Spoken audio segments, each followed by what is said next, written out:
Hello and welcome. This is this is the my account of the 2025 North American Chess Open, Continental Chess Open, being held at the Horseshoe Casino and Resort in Las Vegas, Nevada. This is a very strange uh, casino, hotel, whatever. Um, I may not upload these until I actually get back because among the other strange elements, there is no secured Wi-Fi here, despite the fact that it is almost 2026. Um, so I don't know. That I don't know. A casino, you'd expect that they would have enough money to install that sort of thing. But anyway, yeah, a lot of strange things about this hotel. The other thing I'll say is that some of the elevators, not all of them, but some of them, if you press more than three floors, if you try to have more than three floors selected, it will just deselect everything and just stop. So I don't know. I don't again like I've never even heard of something failing in that way, of an elevator system failing in that way. Um, so you know, let's talk about the chess a little bit. Um, so I'm doing the abbreviated schedule, but everyone plays 7 rounds, which means that today, instead of playing 2 rounds, I am playing 3 rounds. Or I played 3 rounds, the first two of which were with a shorter time control. I was not really sure what, what to expect with this. Never played an over the board tournament before. Um, the one thing that I kind of knew to expect is there's a lot of kids, and that is accurate. There's probably 80% of my section, which is the lowest rated section, is kids, and I would say maybe 70% of the tournament as a whole. So yeah, it's a particular vibe. Um, the top section, which is uh, set apart from the other sections, um, not a lot of kids in that. But otherwise, yeah, it's a lot of kids and a lot of families, a lot of parents and siblings kind of hovering around the boards as you're playing. Although to their credit, not in a distracting way. They're kind of off to the side, and good for them. I mean, it's a big time commitment, and it can't be that interesting for them to be there. To be perfectly frank. Um, well, yeah, it's a very cool experience. There's I think just under 1,200 people here, and it's everybody plays at the same time in the same hall. So yeah, there's about a little less than 600 games going on at the same time, uh, which has a particular atmosphere to it. And as I said, there's kind of most of the games happen on these generic kind of fold out tables you'd have at a convention center. Um, but the top boards are kind of set apart. There's a little like velvet rope in between them and the rest of us. So I did take some time to before one of my games to go up and gawk a little bit and observe. There's quite a few titled players, quite a few grandmasters playing, although nobody I know. It's not a big enough deal tournament to have the real top players playing, but having grandmasters play is it's a big deal. I think there's less than it's in the single digit thousands of grandmasters in the world. Yeah, so the games themselves. Um, First game, as expected, I was sitting across from just an adorable tiny child in a hoodie. And he was super nice and very polite and wasn't a super interesting game, honestly. He just he blundered um, kind of a subtle fork, but it was just a tactic pretty early on that was a full bishop, and then there wasn't too much else. I mean, the position kind of fell apart after that. It was one of these things where uh, for everyone, but really the top, you have to be very good to have a position start to fail, but patch it together and sort of keep it um, playable. Um, so yeah, that was a pretty quick game and a win and good way to start things off. I certainly wasn't, it's impossible to really know what the level is because there's a rating system for online and there's a rating system for over the board, but they are pretty drastically different due to the size of the rating pools. So, I know what my online rating is, but and I had a rough estimate of what my over the board rating would be, but hard to really say until you sit down and play. Then the second game, I mean, the most dapper little young gentleman I've ever seen in my life.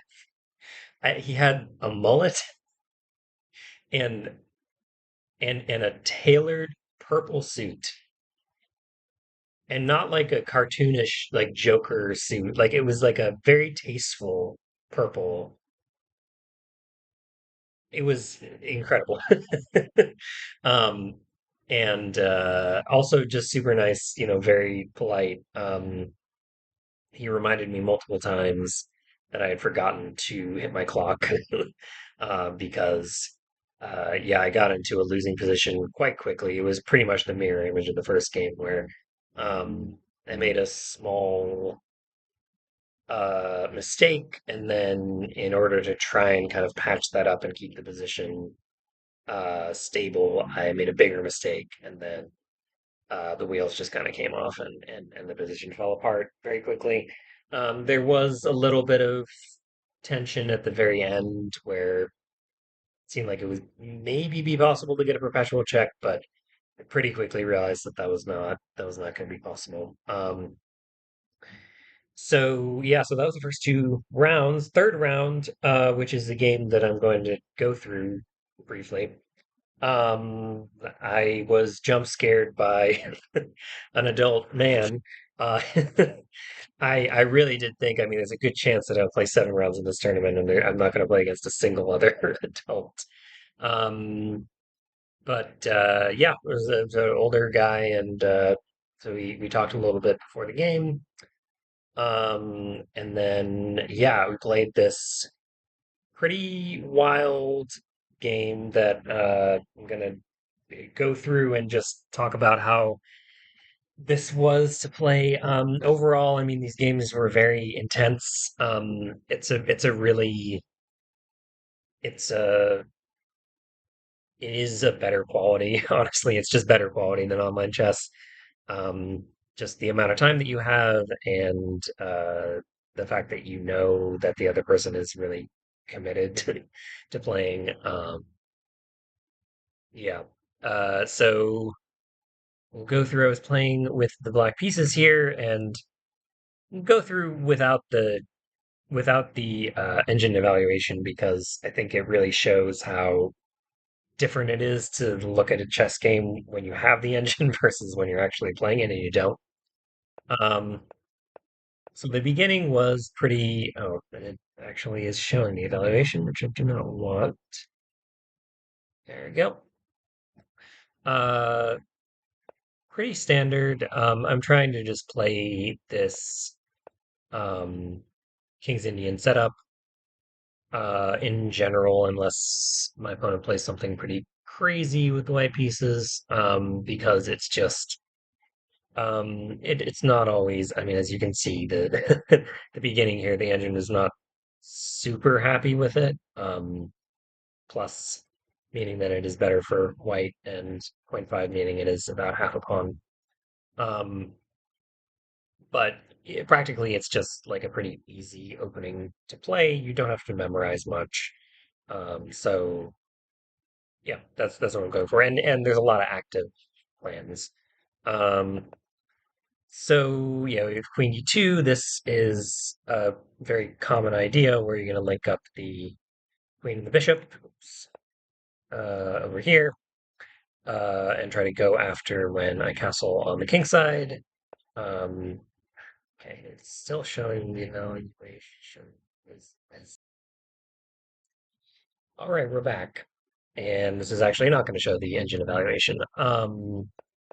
So yes, we have flip the board here. Not particularly noteworthy. This is the first moment where, if you do play chess, you know that the opposite side castling means that it is going to be a spicy game. Generally, these are very imbalanced, and it's all about who can have a successful attack first. Um, and yeah, here was the first time when I actually had to calculate for a while because there's all sorts of trickiness in the position. Often we want to play this to support either e5 or c5, but man, that would be it's a really annoying interface. Um, but yeah, this often has some problematic variations here. This knight is under attack. This knight is pinned. Right, this we have this queen rook battery. It's just not very good. And otherwise, I mean, you're gonna get this. It's just not. Uh, it's not easily defended, and um, this, playing e5 immediately it doesn't work because you have one defender and two attackers. I even looked at d5 here, which is breaking principles. You're not supposed to move the pawn twice in the opening. Um, but again, I mean, these variations of this knight is it's a little um, this pawn. It doesn't seem like you're going to be able to really hold on to this. Um, I don't know. That may have been a reasonable variation to go into. Oh, well, yeah. Um, yeah, we can ask the engine, but we'll do that later. Um, but knight c6 is just reasonable developing move. Um, we're putting pressure on the center here. Um, and then bishop h6, going with this plan to try to take out this dark squared bishop, which is kind of the center of the defense of the king. This was, I think, the first mistake that I made here. Um, Really, what needs to be played here is e5. That's kind of the whole point of this opening. 9 times out of 10, you need to be pushing in the center. This is not really a threat. You can just exchange the bishop. You don't want to take the bishop here and invite the queen in, but you can just leave this. Instead, played at g4, which if the queen was here would be a great move because they would fork these two, but it's not.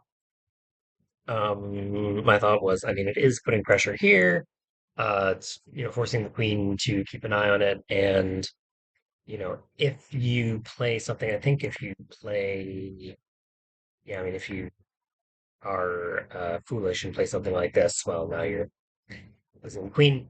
But yeah, you just played this, which is totally fine, of course, and you just kind of have to move the knight back, and you've just wasted time moving the knight backwards and forwards, and you've helped your opponent move a pawn on the king side, which is what they want to do. Um, and yeah, this is really where the problems started. Because, as I said, the whole point of these opposite side castle positions is you need to be able to attack the opponent's king faster than they're attacking your king. And as you can see, this attack is arriving. I mean, this attack has not even started. um, so I kind of look at this and I say, yeah, I mean, I don't really have.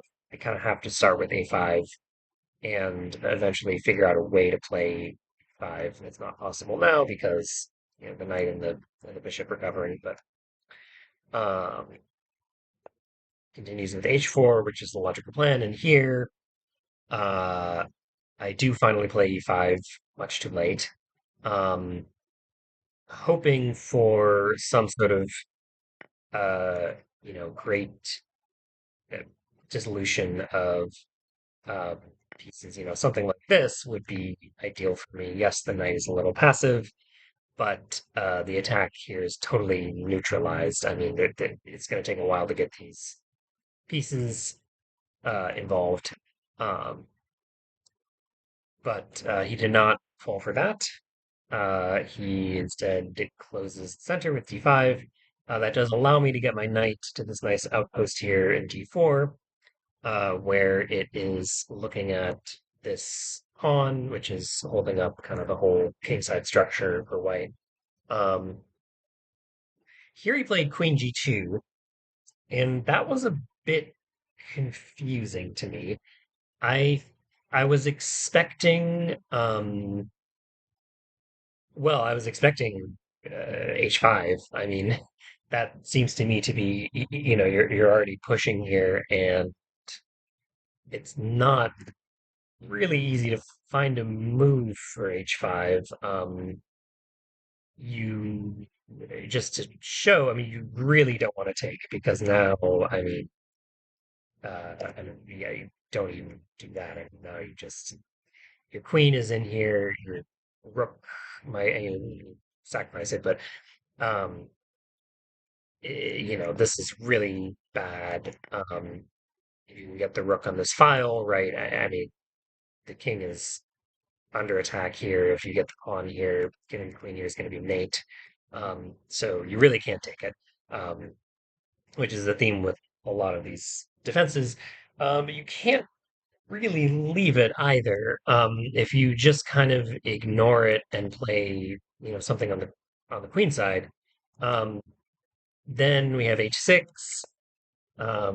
Then we have, this is just a problem for the rest of the game. Um, I'm not sure exactly what the best continuation here is. I mean, g5 is probably pretty annoying to deal with already. It's like, where are you going to put the knight? I mean, you kind of can't. You can you can't really put it over here because I mean this looks like it's protected, but like I mean this is just terrible. You're just getting crushed here. Um, I mean that might not be it might that exact attack might not work, but this sacrifice is always in the position once you get the other pieces involved in the attack.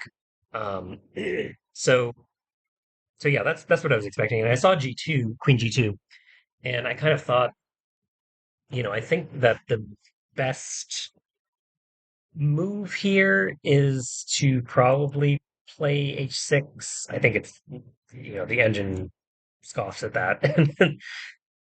But practically, my thought was, yeah, this is the way to defend because now you have this, and now, um, you can meet this with this. And you can pull this rook over here to defend, and yeah. But I kind of thought it seems possible that I mean, why would you play this? like what is the concrete idea of this?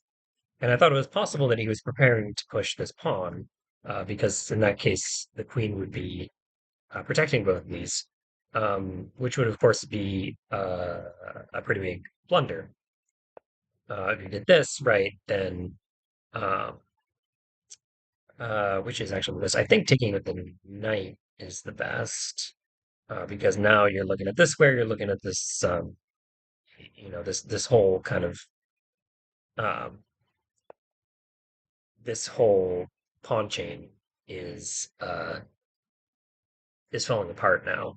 Um, and I am potentially, yeah, I mean, I'm potentially getting open to getting my pieces involved in the defense here.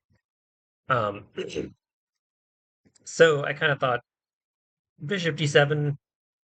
I mean, it's clearing the way for b5, um, and it's keeping the option open if he does make this mistake.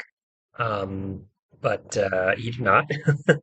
I played knight e2, and here is where things got um, pretty. Yeah, things got weird here. um, I looked at all sorts of moves here, spent a lot of time calculating. Um, of course, this knight is blocking this bishop, right? So there's just, moving b5 as planned, and just allowing this, losing the pawn and just saying, okay, that's worth it to get this attack. That may have been the best move here because it does force the knight to be a little bit passive. Um, at this point, I'm not quite sure. You can't push this, right? Um, it may be maybe this. Um, again, to just kind of open this up to be able to get the queen over here, get the rook over here. Um, in hindsight, I think this was the best plan. Just sort of chucking the pawn and but actually getting some real initiative on the queenside attack, which I never had all game here. But then I saw this other move, and I just kept thinking, I feel like I have to play this. um, so yeah, what I played in the game was this knight sacrifice, which I thought, okay, if I can actually come out of this game and not lose it horribly, that's pretty cool. Um, the idea being that, so I'll show you what I calculated, and then I'll show you why what I calculated was wrong. Um, the idea that I calculated was, okay, queen x f3. I take this pawn, so I have two pawns for the knight. I'm of course threatening the queen. The queen moves to, I mean, there's many different places, but they're all kind of equivalent.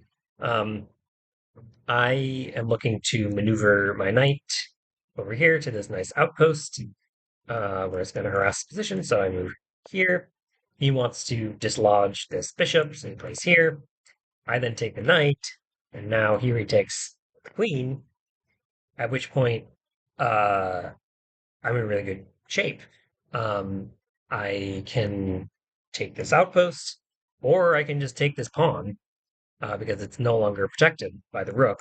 And if I do that, there's not really. I mean, you can do this maybe, but I mean, you know, just this and this revealed attack on the queen is just not scary. Um, so yeah, and now that I look at this more, I think maybe if you sort of forced to trade here, this may be actually pretty bad. I mean, if you just played like something like this, you know, mm, yeah, no, it seems okay. I mean, these are the things that you're trying to figure out in the moment, right? Um, But what I missed is that, and I realized once I got to this position, or I think I realized it once I got here, maybe here, um, is that the queen does not have to retake this.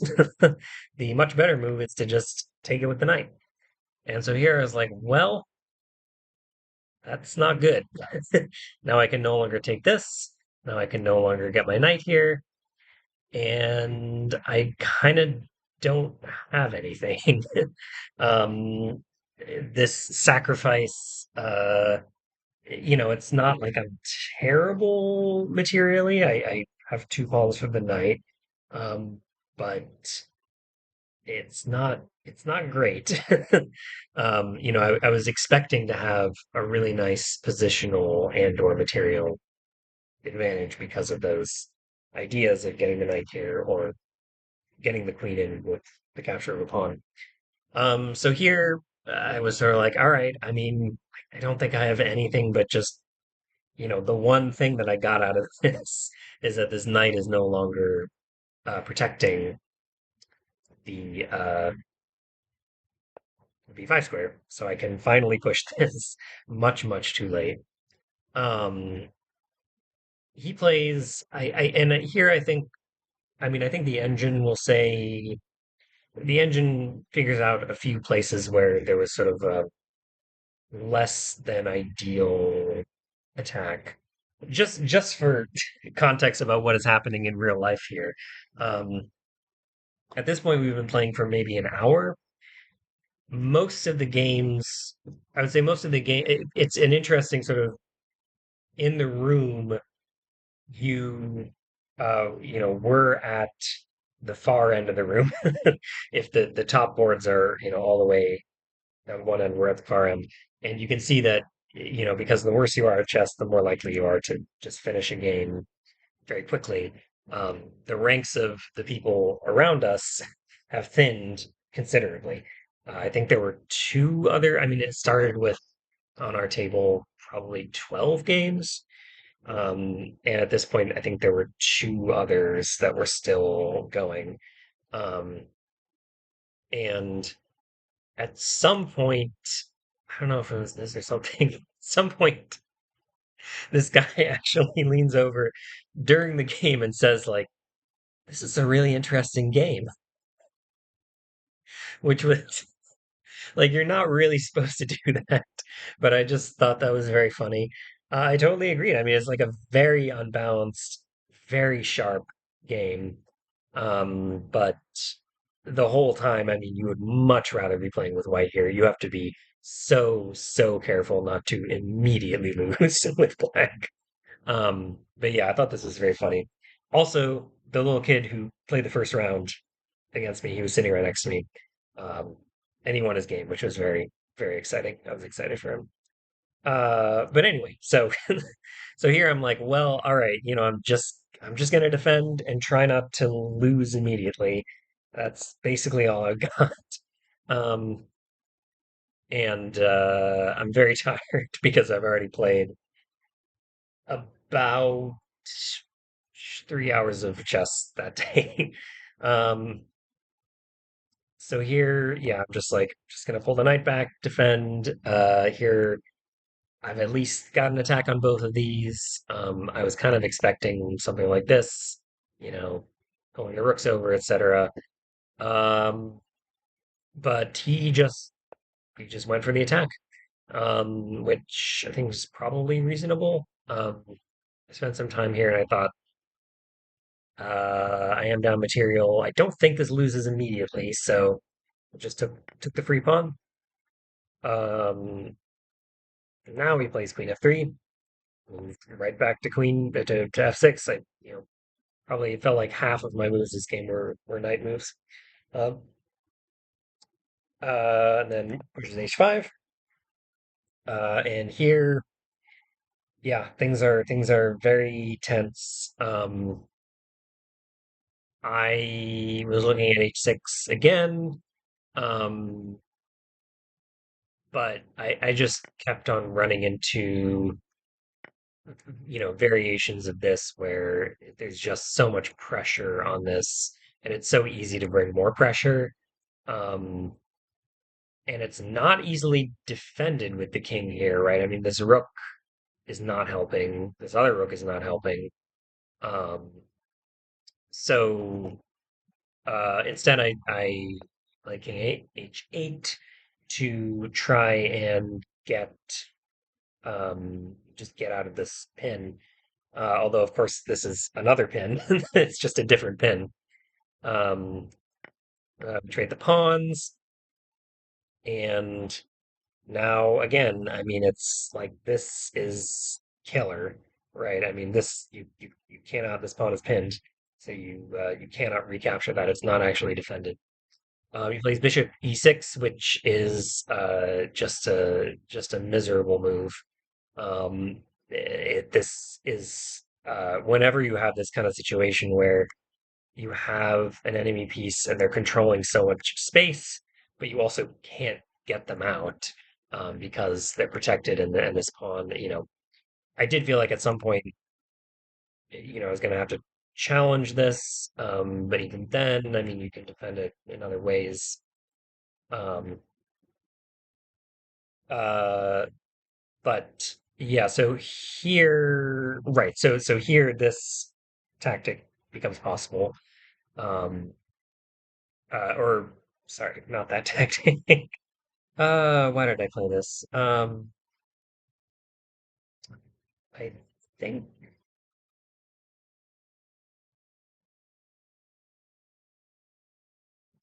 yeah, I think the computer was screaming at you to play this because this blocks this rook and it opens up this attack. And now that the king's off here, you can't do this because this is fine. But instead, I played King G7, which I don't know if I was just hallucinating um, the problem here. I believe at this point there is actually a forced mate for white. It's the only time in the entire game.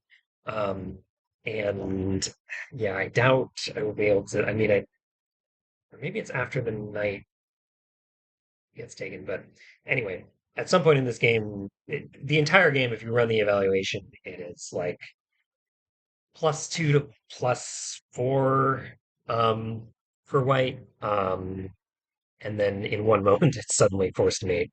But he did not find that. Yeah, I think it might actually be here where I thought I was so clever because I thought, okay, well, the crushing move here is knight to f5.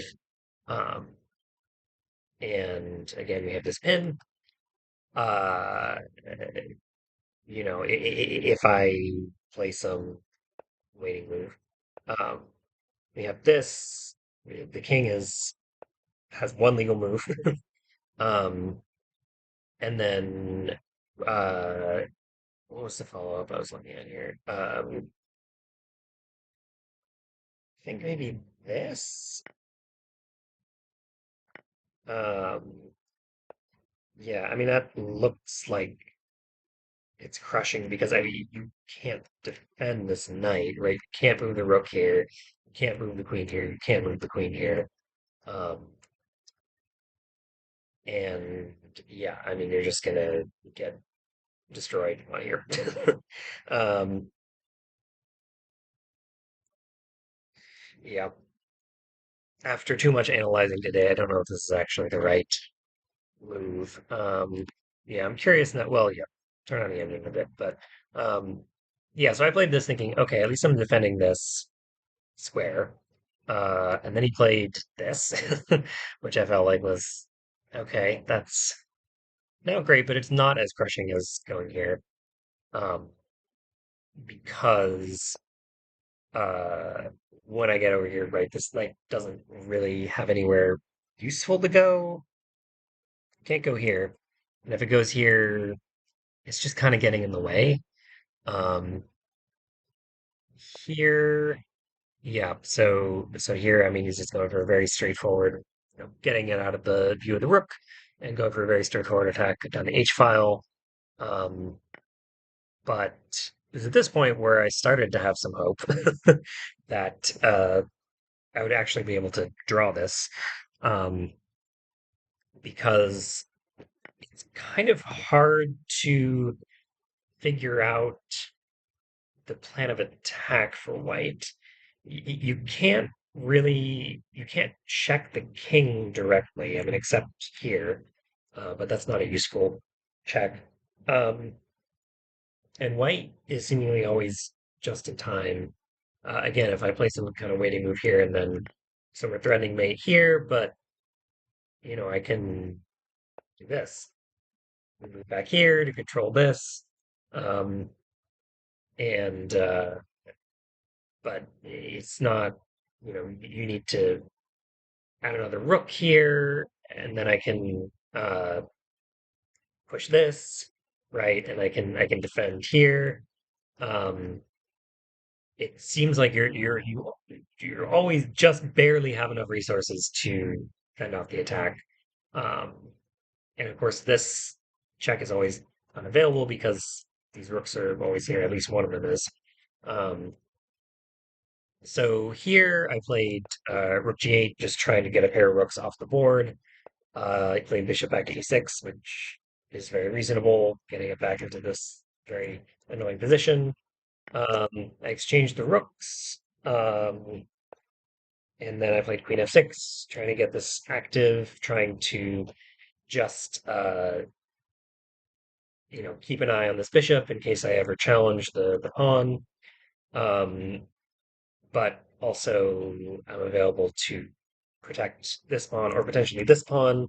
There's just so many different, I was looking at stuff like this, right? Just putting another uh, piece here, and you have to be really careful because if you try to defend, like this is not,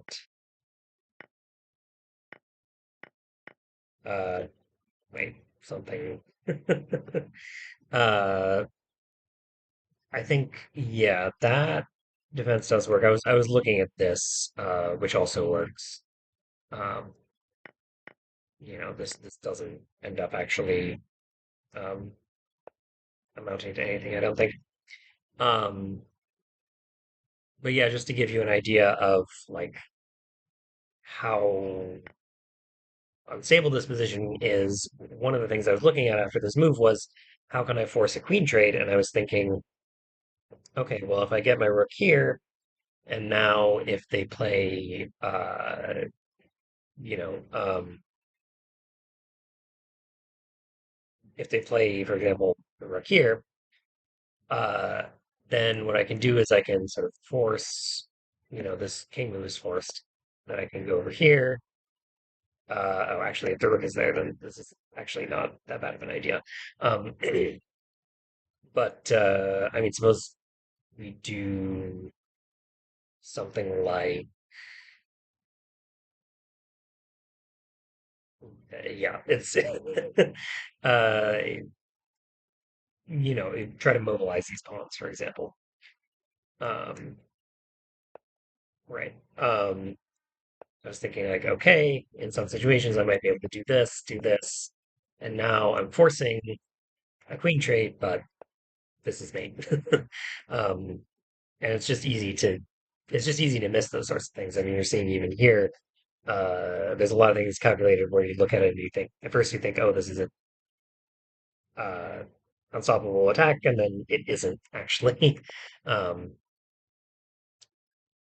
so, so yeah, I mean, there's just you just have to be really careful. And it was just a very intense. I mean, at this point, uh, I was probably, I think we ended up playing to what, like 33 moves, 32 moves, and I was like right on pace, which is about a little more than 2 minutes per move. And he had much more time.